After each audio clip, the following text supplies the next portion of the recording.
ও মামা কি করছো? এই তো পেয়ারা পাচ্ছি, পেয়ারা মাখা করবো আজ। না আমি পেয়ারা মাখা কেন? খাবো না। অনেক দিন তো লাচ্ছা পরোটা খেয়েছি, আজকে লাচ্ছা অনিয়ন বানাও। লাচ্ছা অনিয়ন? হ্যাঁ। তো চলো তাই করা যাক। পেঁয়াজগুলো ছাড়িয়ে রিংয়ের মতন করে কেটে নিচ্ছি ছুরির সাহায্যে। তারপরে দেখুন একটা একটা করে রিংয়ের মতো করে সব ছাড়িয়ে রেডি করে নিচ্ছি।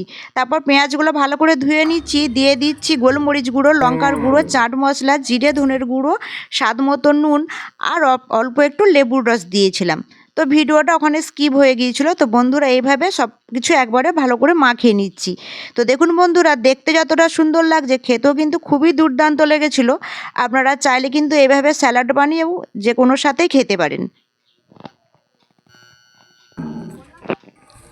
অ্যাজ এ স্যালাড এটা দারুণ না?